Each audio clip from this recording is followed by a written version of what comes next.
sin ánimo de generalizar, lógicamente, mencionabas antes el delincuente puntual y el delincuente serial, creo que se utilizaba hasta. ¿Hay más delincuente puntual o más delincuente serial? ¿Hay más malos en serie o, bueno, ya llevándolo al extremo, hay más asesinos en serie de lo que pensamos, de lo que creemos? No, de hecho al revés. En toda la historia de la sección de análisis de conducta llevamos 8 años y no hemos tenido ningún asesino en serie. Asesinatos puntuales, sí. De hecho, incluso casi podríamos decir que es lo habitual, ¿no? En un país como España. Alguien tiene un motivo y mata a otra persona. Eso es lo habitual. Cuando dices lo habitual en España, porque depende de los países, hay unas condicionantes de la Sí, sin delincuencia. duda. En el ámbito anglosajón te vas a Estados Unidos y los propios analistas de conducta te dicen que ellos manejan unas estimaciones de unos 50 asesinos en serie activos en ese momento. Da vértigo, ¿no? Volveremos a este ejemplo. Pero puesto que has mencionado tu unidad, la unidad de análisis de conducta, he leído, me has contado, te he escuchado, te he leído, que tu unidad sois capaces de ofrecer productos a todo lo largo de una investigación compleja. ¿Productos? ¿Qué productos? Pues desde analizar la llamada telefónica que anunciaba de la presencia de alguien muerto o gravemente herido, hasta hacer una reconstrucción con el juez una vez que ha sido puesto a disposición de la autoridad judicial.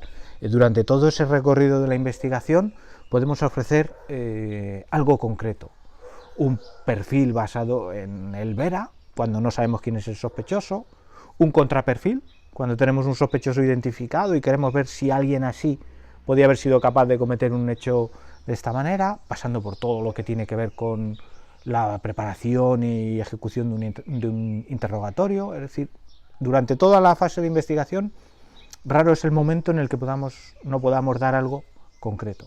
Pequeño paréntesis, dices que la unidad tiene 8 años. ¿Antes qué se hacía? ¿No se hacía esto antes? ¿No existía? Sí, pero a un nivel, lo hacía el investigador a un nivel mucho más intuitivo.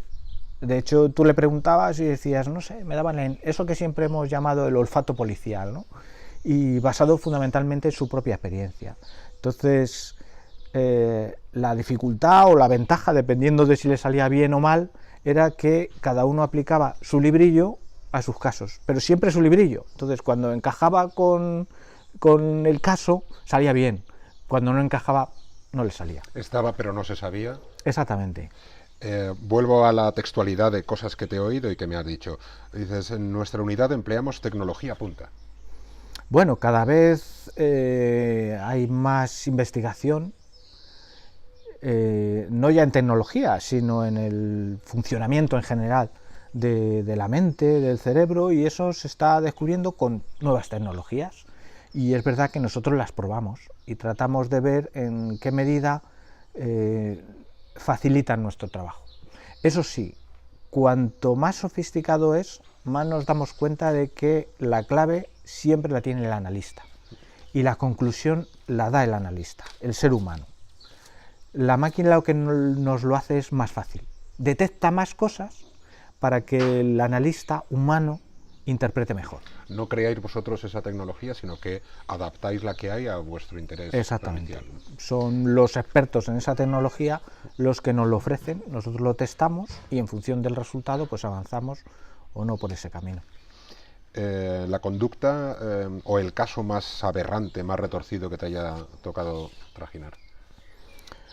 No el más difícil, el más aberrante. Sí, el más... a ver, Bretón fue muy duro. Bretón fue muy duro porque las víctimas, siempre, el hecho de que haya víctimas siempre es doloroso. Pero cuando la víctima además es alguien tan indefenso como un niño de 2 años o de 6, y que además quien les ha quitado la vida es su propio padre, a veces es difícil de digerir. Indudablemente lo haces porque es tu trabajo, pero no puedes apartar esa idea, ¿no? de tu cabeza, es decir, madre mía, estoy aquí escudriñando detalle a detalle lo que este hombre ha hecho para matar a sus hijos y además deshacerse del cuerpo hasta convertirlos en partículas casi volátiles, ¿no? Y dices, ostras, esto es difícil de manejar. Claro, tú eres psicólogo, eres profiler, eres policía. Todos recordamos, hablando de Bretón, ¿no? La frialdad en el juicio, la frialdad incluso a la hora de que llegan los agentes policiales a donde se ha cometido el suceso, como él está trajinando allí, que creo incluso recordar que tenía música de fondo. No, les ofrecía poner unas sevillanas para amenizar la diligencia. O sea, ¿Cómo es este tipo? Es increíble. Pues mira, ese es un factor en el que nosotros no solemos entrar. Nosotros no hacemos diagnóstico, entre otras cosas porque, salvo cuando vas a hacer un interrogatorio, no llegamos a tener un contacto directo con esa persona. Entonces, yo sé que esto muchas veces extraña a los ajenos, pero nosotros no evaluamos la mente, no hacemos un diagnóstico, no buscamos una etiqueta diagnóstica de las personas. Para eso hay unos profesionales que tienen sus herramientas y ese es su objetivo. Entre otras cosas porque tampoco es del todo útil, porque el hecho de que yo le diga a un investigador que está buscando a una persona con altos niveles de neuroticismo, al policía no le sirve. Dice, bueno, ¿y qué hago yo con eso? ¿Dónde voy a buscar? Pero cuando le hablas en términos de conducta, si le estás diciendo, mira, esta persona no sabemos quién es, pero se mueve en estos ámbitos y a estas horas, le permite al policía decir, pues ya sé que tengo que ir a esa hora y a ese lugar para buscar a alguien que cumple con esas características, ¿no? Entonces, realmente no nos metemos en ese mundo que ya de por sí es complicado. Sí, y, bueno, ya no como policía o no como psicólogo, pero la frialdad que el tipo muestra no era una cosa impostada, era realmente... No, es natural, es natural en él. También es verdad que aunque las diferentes situaciones, los diferentes contextos nos obligan a cambiar y a no ser en todo momento la misma persona, hablando así un poco en términos generales, es su forma de ser. Y esa forma de ser, la verdad es que es llamativa en ese contexto. Es decir, madre mía, de lo que estamos hablando, y parece que el individuo este ni siquiera le impone emocionalmente lo más mínimo. Y eso nos llama tanto la atención que naturalmente se convierte en un elemento esencial, ¿no? Y nos trastoca. Si no me puedes responder, no me respondas. Es un caso ya juzgado, sentenciado, condenado, etcétera. De tu intervención en ese caso, ¿hay algún episodio que tienes ahí dentro y que no se va a ir nunca?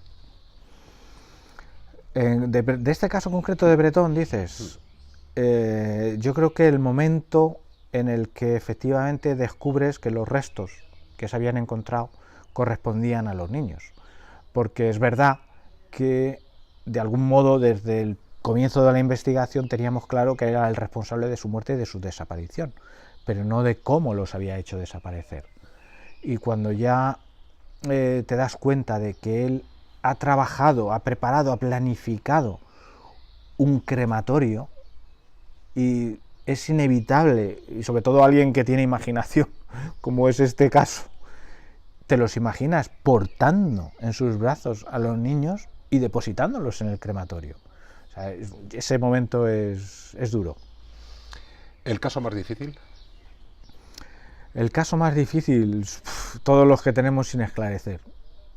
Ahí no hay una gradación. Está sin esclarecer es difícil y te rompes la cabeza para darle 1000 vueltas y que deje de estar en esa categoría. Y hay varios, ¿eh? ¿El caso más pendiente? Algo que tenemos ahí clavado es encontrar a Marta. Sin duda ninguna es... Quizá porque fue nuestro primer gran caso, porque justo coincidía con la creación de la sección, y llevamos 8 años que hemos puesto mucho en ese asunto. Y si tuviera que elegir cuál esclarecer por completo, pediría esclarecer ese. Juan Enrique, lo que vemos en Mentes Criminales, por ejemplo, y la realidad, ¿en qué se parecen? Pues se parece, como digo yo, en el medio episodio. La primera mitad del episodio se corresponde bastante con lo que hacemos nosotros, es decir, tenemos un caso, reunimos toda la información y entre todos los analistas le damos 1000 vueltas hasta llegar a una hipótesis.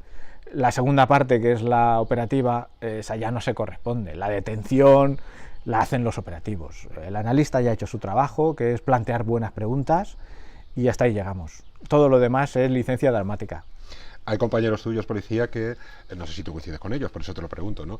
Que dicen que series como Mentes Criminales, como CSI, hacen mucho daño a vuestro trabajo. ¿Es cierto? Yo creo que no, porque en cualquier caso el delincuente no quiere que le pillen.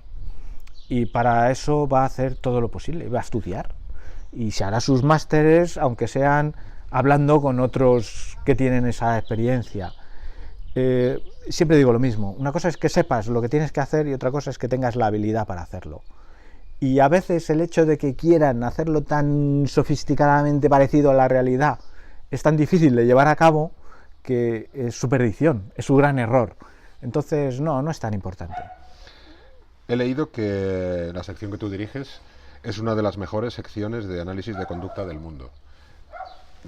Lógicamente estarás de acuerdo. Pues eso que tú Claro, pero quizás no sea yo quien tenga que decirlo. Bueno, pero ¿por qué? ¿Por qué yo he leído esto en medios? ¿Qué tenéis vosotros que os diferencie de otras? No sé, yo creo que la verdad es que yo estoy todos los días, lo pienso, estoy muy orgulloso del equipo que se ha formado, son espectaculares, tienen, yo creo que aunan dos cuestiones esenciales a la hora de hacer este trabajo. Y uno es que les apasiona y otro que saben que todavía no conocen lo suficiente. Y tienen un empeño por aprender y por mejorar y sobre todo por plantearse desafíos que cuando juntas todo eso convierten a ese grupo de personas en un equipo excepcional. Entiendo o deduzco o intuyo que la gente que tienes a tu alrededor, tu equipo, es por vocación y no es por obligación.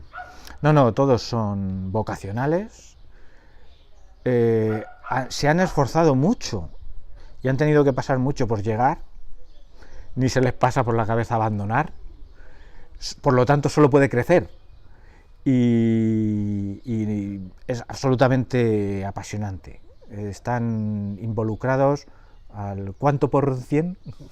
¿Y tienes mucha lista de espera? ¿Hay mucha gente que quiere entrar en tu unidad y hacer análisis de Sí, conducta? y es verdad que cuanto más repercusión va teniendo la sección, más candidatos hay. Indudablemente es algo que atrae mucho la atención. La última pregunta al profiler. Con todo lo que has visto, con todo lo que has estudiado, con todo lo que has analizado, con todo lo que has concluido, descubierto, averiguado, ¿cómo serías siendo malo? Pues llegaría a la conclusión de que no sería capaz de hacerlo tan bien como para que no me descubrieran. No tengo la habilidad suficiente.